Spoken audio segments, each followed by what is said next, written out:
7 de la mañana, 22 minutos. Saludamos a esta hora a la senadora del Pacto Histórico, la doctora María José Pizarro. Senadora Pizarro, gracias por acompañarnos. Buenos días. Muy buenos días, un saludo para ti, para toda la mesa de trabajo, para los oyentes, un gran abrazo. Senadora, no habíamos tenido la oportunidad de hablar aquí en la FM. No, pero bueno, feliz de poder acompañarles. Muchas gracias por darnos unos minutos. La bancada del Pacto Histórico acompañó al gobierno nacional en la erradicación de la reforma política. ¿Nos puede contar a nuestros oyentes, a nosotros, cuáles son esos puntos importantísimos de esta reforma política que ustedes han ayudado a erradicar? Sí, mira, pues tiene un componente muy importante que es un componente de fortalecimiento de los partidos y digamos un poco el acuerdo político de los partidos en nuestro país que cambia de manera sustancial las reglas del juego, sobre todo en la lógica electoral. Y es precisamente el hecho de recoger la experiencia y de garantizar, pues por supuesto, la participación política de las mujeres. Estamos hablando de que llegarían al país y tendrían que ser obligatorias las listas cerradas, y ese es un cambio político porque por supuesto tú sabes hemos tenido listas preferentes y con este cambio pues básicamente lo que se busca es que pueda existir no solamente las listas cerradas, sino que al ser cerradas, al ser paritarias, es decir, que tienen que tener una composición de 50-50, pero además, al ser cremallera, lo que tendríamos nosotros es de facto congresos paritarios, consejos paritarios, asambleas paritarias, y pues por supuesto es un avance importantísimo en términos de la participación política de las mujeres, siendo nosotras por supuesto el 50% de la población. Estamos hablando también de la financiación estatal de las campañas políticas, y pues por supuesto también supone un cambio completamente distinto a la forma en la que se habían venido financiando las campañas políticas, en las que muchas veces habían dineros y habían cuestionamientos, y esto pues no cuestionaba un poco la legitimidad del elector, si es del elegido, si es dependiente o no a los grandes poderes económicos o a los financiadores. Sí. Al ser financiación 100% estatal, hay una igualdad de condiciones y todo el mundo recibe este tipo de financiación. Pero antes de que siga, doctora María José, vamos a las listas cerradas, porque digamos las listas cerradas que ahorita serían obligatorias y paritarias, me parece bien que sean paritarias, el tema es que al ser listas cerradas, pues no necesariamente entra la mejor gente, entra gente que entró en la lista, que la pusieron en la lista y que la arrastra a la lista, pero que no necesariamente es la gente más preparada o más idónea. Mire que ahí en esa lista cerrada salió el señor Alex Flores y mire lo que pasó con él.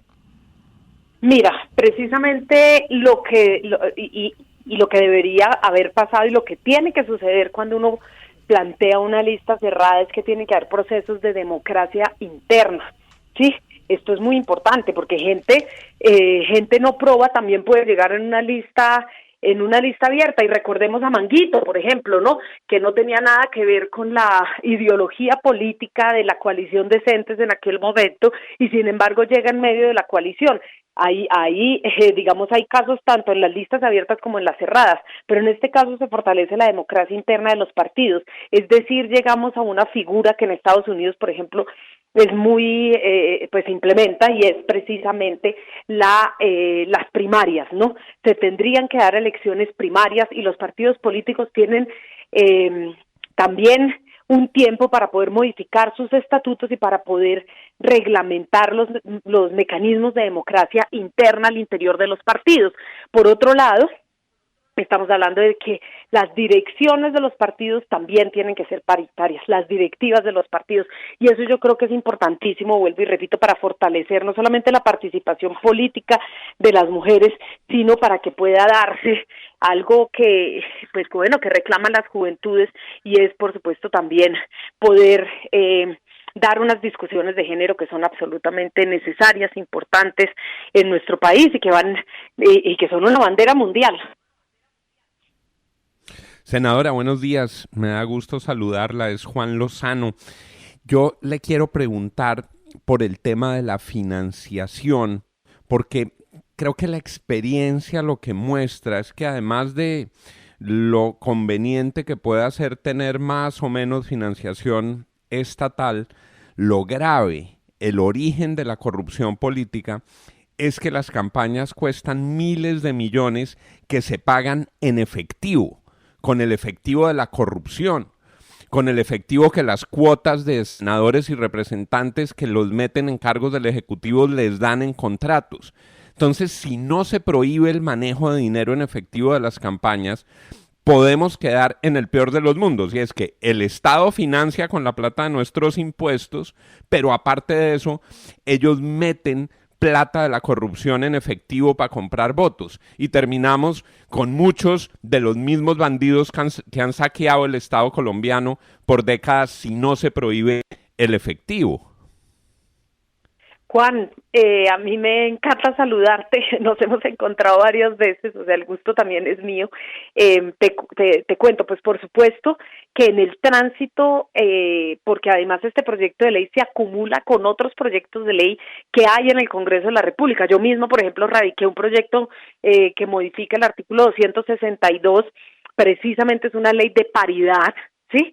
Y este se acumula con la reforma política y con otros proyectos que vienen. Son discusiones que se tienen que dar. Yo coincido plenamente contigo en que efectivamente, pues por supuesto, que podrían darse situaciones que definitivamente han deslegitimado la participación política. Ahora, nosotros estamos en un escenario que es completamente peor. Nosotras muchas veces, y ese es de los grandes cuestionamientos, es la cooptación de la política por parte de las mafias, y tenemos que ir estructurando, dando las discusiones necesarias para poder liberar a la política de esa cooptación. Yo creo que ese es uno de los objetivos primordiales, y este es un gran paso, porque de alguna manera no permite recursos privados en las campañas políticas. Se tienen que dar recursos públicos y las campañas tienen que ser financiadas 100% con recursos públicos en igualdad de condiciones, y eso, por supuesto, pues yo creo que es un gran paso hacia adelante. Pero vuelvo y repito, nosotros tenemos que dar las discusiones en el Congreso de la República para fortalecer y subsanar temas importantísimos como el que tú estás señalando. Yo coincido contigo en que tenemos que encontrar la fórmula, pero bueno, arranca la discusión. Y yo puedes tener la plena conciencia de que daremos el debate para encontrar la fórmula que evite ese ingreso de dinero en efectivo en las campañas políticas y que no sean, por supuesto, informados, legalizados con transparencia en las cuentas de las campañas políticas. Sí, senadora, le pregunta Santiago Ángel sobre la propuesta de esa reforma política para que los congresistas puedan ser ministros. ¿Eso no rompe de alguna forma el equilibrio de poderes y la necesidad de que las ramas del poder sean independientes? Porque a ustedes puede parecerles ideal que algunos congresistas experimentados puedan pasar a ser miembros del gabinete, pero piénseselo en otro gobierno y cómo harían además para cumplir la promesa a los electores esos congresistas de que van a representar, por ejemplo, a sus regiones si dejan las curules para ser parte del gobierno. Pues mira, pues, hay que hacer una claridad. En primer lugar, hablando de que puedan ser simultáneamente congresistas, sí, porque en algunos medios de comunicación lo he escuchado y me parece que ahí sí nos estamos, pues digamos, desviando de la propuesta, porque por supuesto no estamos hablando de una propuesta de este tipo. Ahora, por supuesto que se requiere, además, de manera, yo creo que, o por lo menos es una discusión que tenemos que dar. En otros países no sucede. Si los congresistas tienen que pasar por un periodo de inhabilidad de 1 año para poder pasar al gobierno, dejando de ser congresistas. Es decir, no soy congresista, ¿y cuál es la inhabilidad real para yo poder pasar al Ejecutivo? ¿Sí? Como tú dices, con gente experimentada y que distintos gobiernos quieran tener una vez hayan ganado las elecciones, o concejales, por ejemplo. Tú recordarás el caso del ministro Molano. El gobierno de Duque lo requería, él era concejal, tuvo que esperar 1 año para poder ser llamado al frente de la cartera de defensa. Y esto, pues digamos, en especial en el caso de los congresistas, sucede. hay una inhabilidad. Entonces yo creo que lo que se trata es de revisar la inhabilidad de los congresistas para permitir o no, o en qué plazo, ese tránsito del legislativo al ejecutivo, por supuesto, respetando el equilibrio de poderes. Son las 7 de la mañana, 33 minutos. Senadora María José Pizarro, senadora del Pacto Histórico, siempre bienvenida aquí en los micrófonos de la FM. Gracias por darnos unos minutos. A ustedes, muchísimas gracias por la invitación. Aquí estaremos siempre para conversar. Un abrazo.